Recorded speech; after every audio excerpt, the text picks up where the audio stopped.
Olá, tudo bem com você? Vamos a mais uma recapitulação da lição da Escola Sabatina. Estamos quase terminando o trimestre, quase terminando a lição sobre Marcos, que tem sido uma bênção, né? Estamos na lição 10, ainda faltam mais 3, né? Depois desta aqui.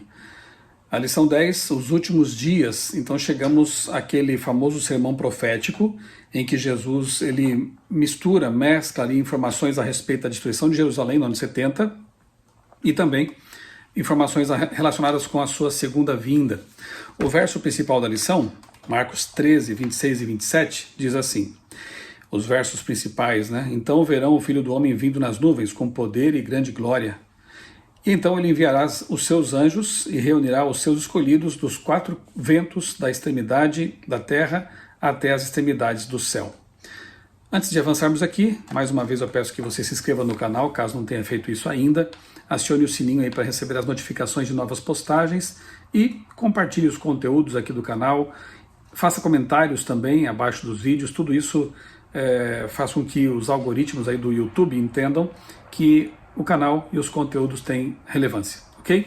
A ilustração, como sempre, muito criativa, muito interessante aqui, mostra um indivíduo olhando pelo binóculo, né? Pelo binóculo, contemplando o futuro, lá no horizonte, a luz raiando, ou seja, a volta de Jesus, né, a culminação das profecias da nossa grande esperança. E ele está amparado ali na Bíblia, ele está numa Bíblia aberta, ou seja, a Bíblia que nos dá realmente a compreensão correta daquilo que vem, das profecias, né?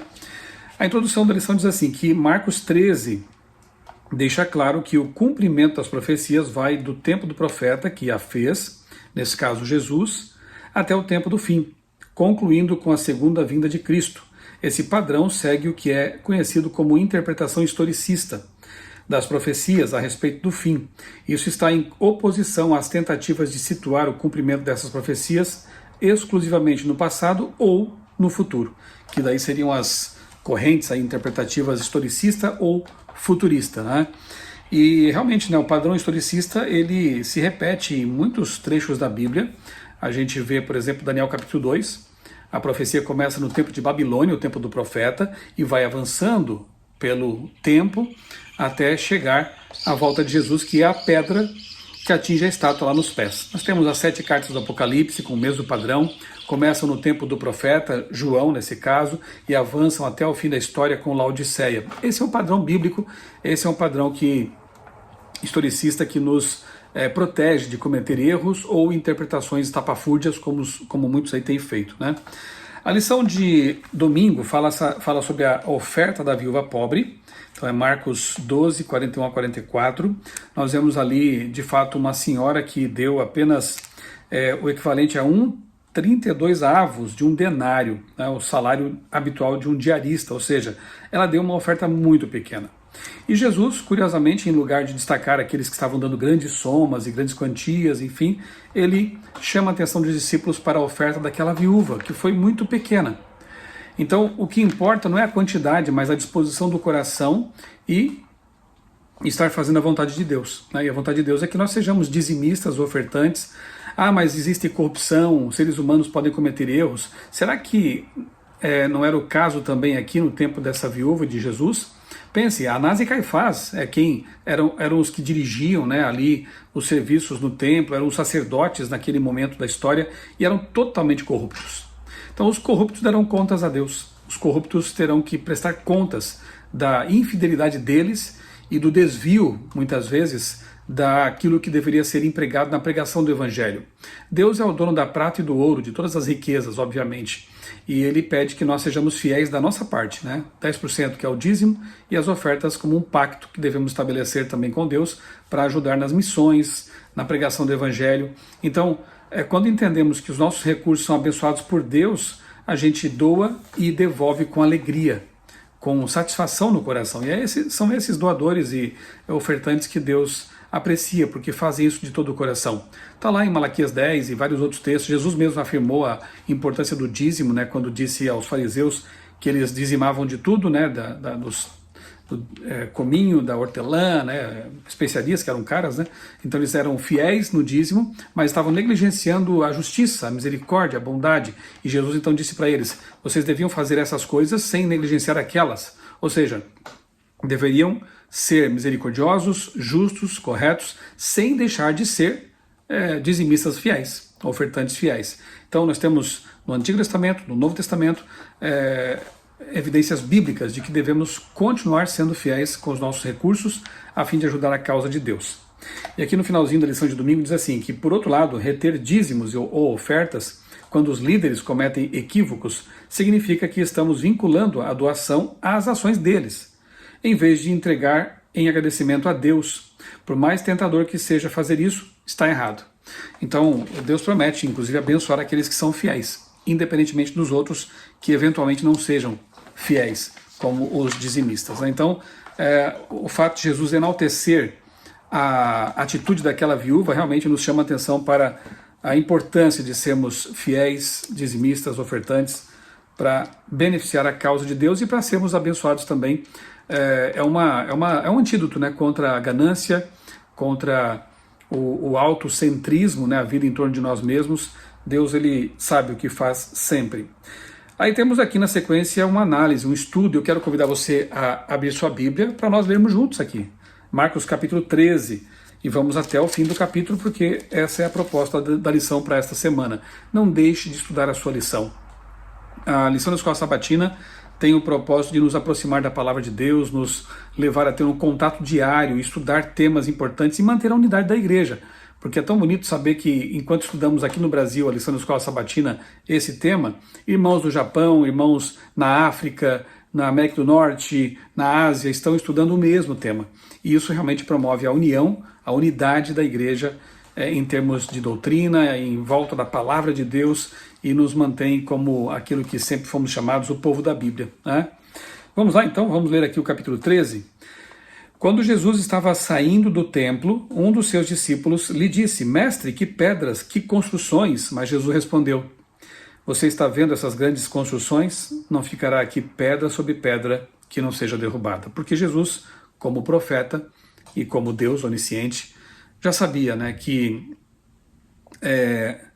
a destruição de Jerusalém ocorreria dali poucas décadas, né? No ano 70 depois de Cristo, houve essa terrível destruição por parte do Império Romano. Então ele sabia que o templo, tão bonito como era, seria destruído. Jesus estava sentado no Monte das Oliveiras, diante do templo, quando Pedro, Tiago, João e André lhe perguntaram em particular: Diga-nos quando essas coisas vão acontecer e que sinal haverá quando todas elas estiverem para se cumprir. Note que há duas perguntas aqui, na verdade, né? Que coisas são essas que o Senhor predisse, né? Não ficará pedra sobre pedra, enfim.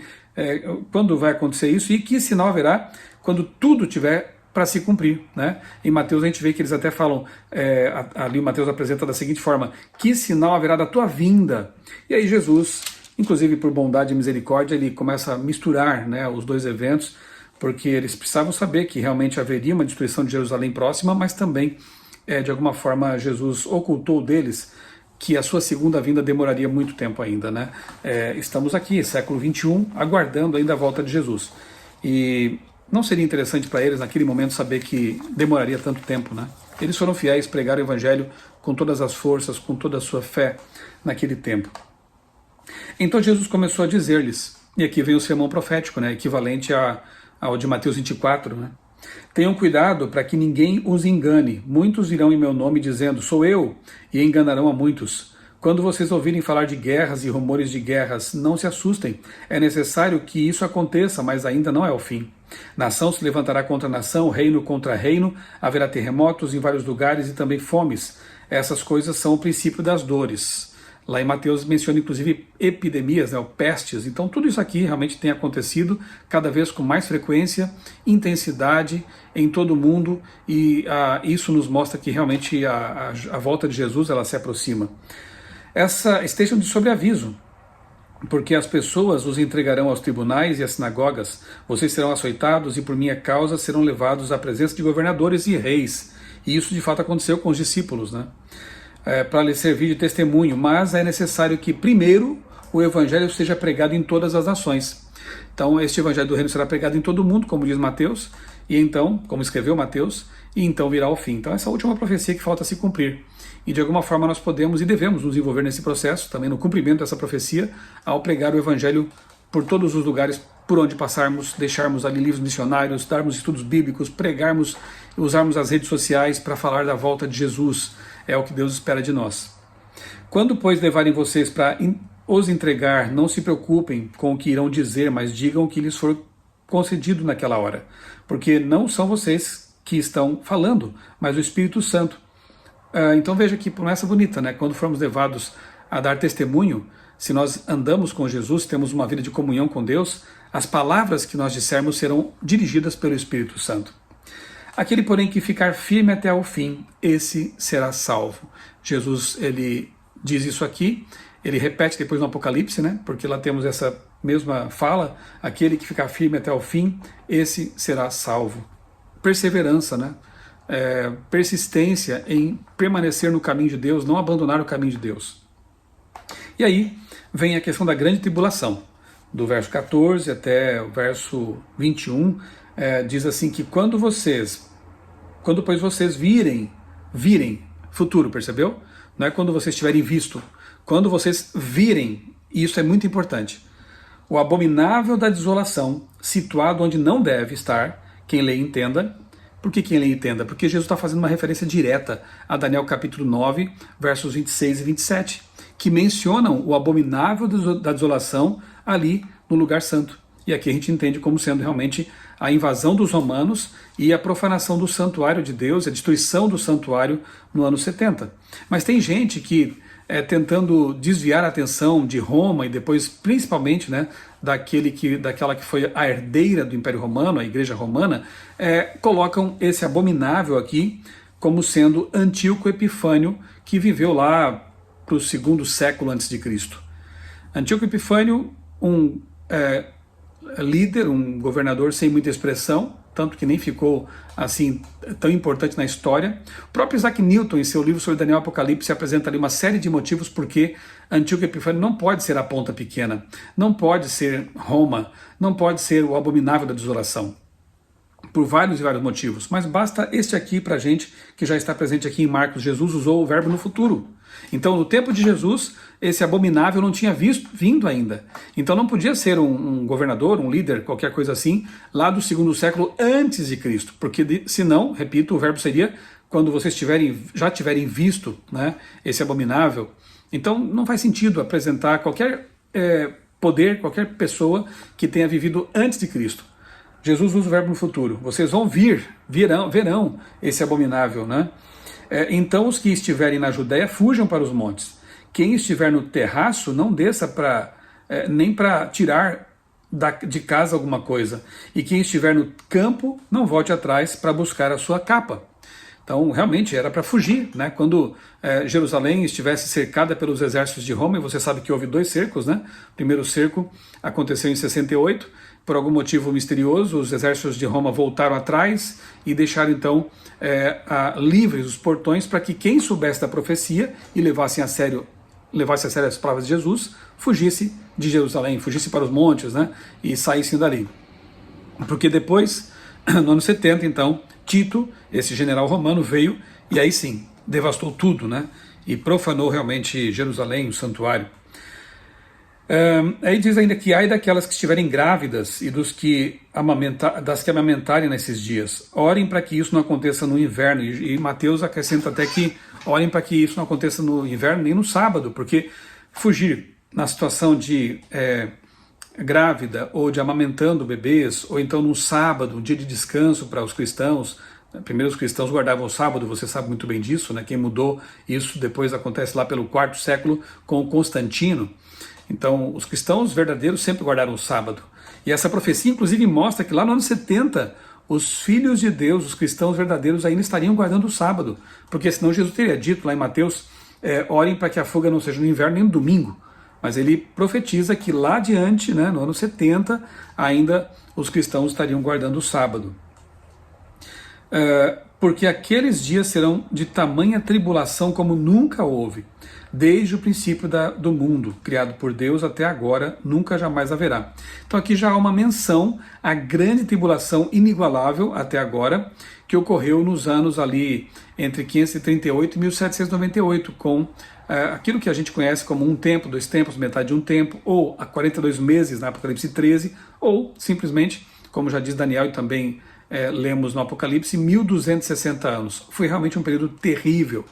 E quem conhece a história sabe que nessa época a Inquisição Romana matou muita gente, muitas pessoas eram presas e torturadas ou até mortas, sendo chamadas de hereges, quando na verdade estavam querendo guardar a palavra de Deus, fazer a vontade de Deus. Então, por 1260 anos, realmente a perseguição foi intensa, terrível, e muita gente morreu sob a Inquisição Romana, católica, né? Se o Senhor não tivesse abreviado aqueles dias, ninguém seria salvo, mas por causa dos eleitos que ele escolheu, Deus abreviou tais dias.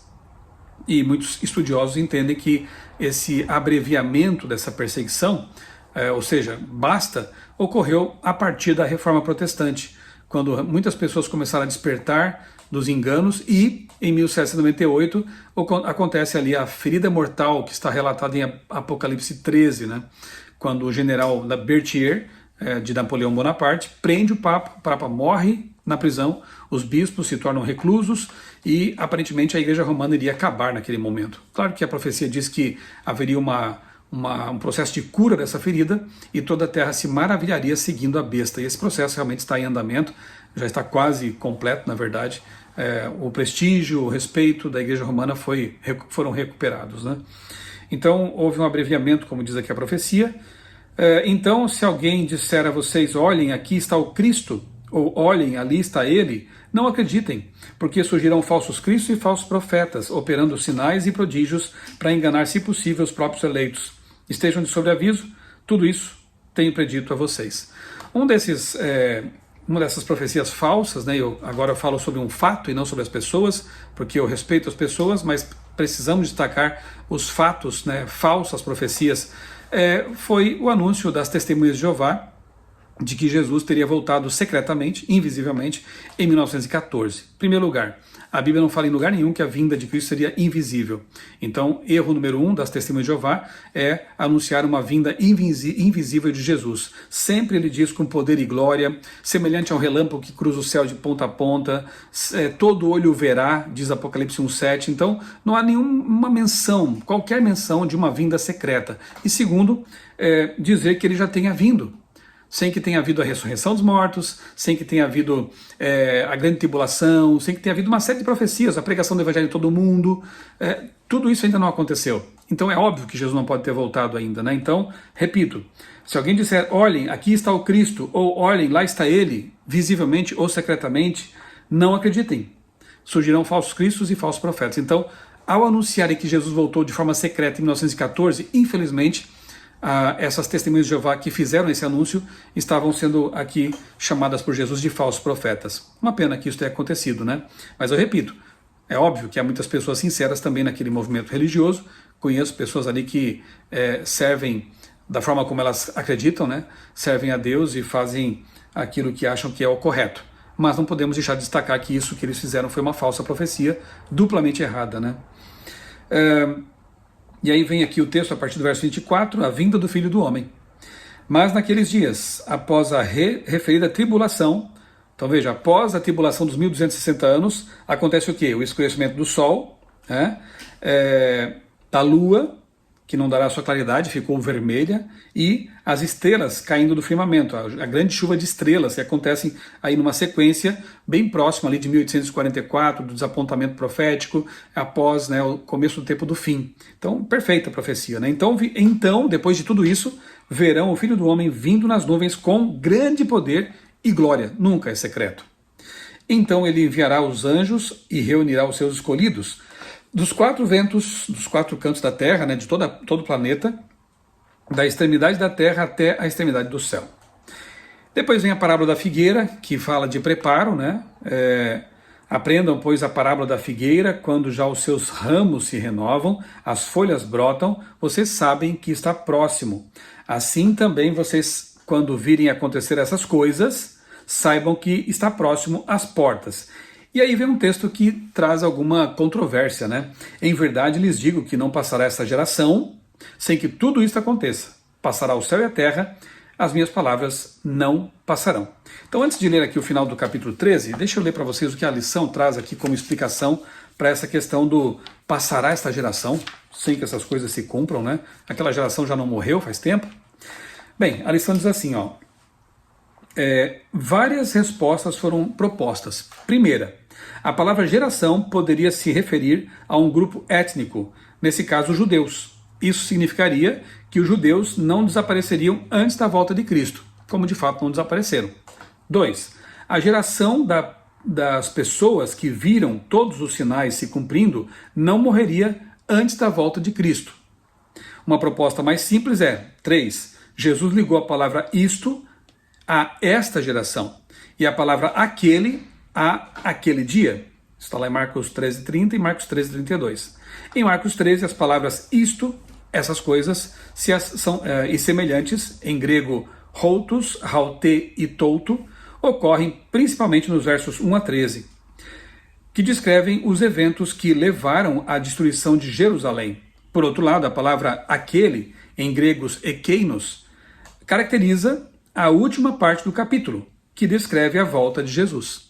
Lembra que eu falei que Jesus ele misturou, por bondade, né, os eventos que tinham que ver com a destruição de Jerusalém e com a sua segunda vinda? Pois é.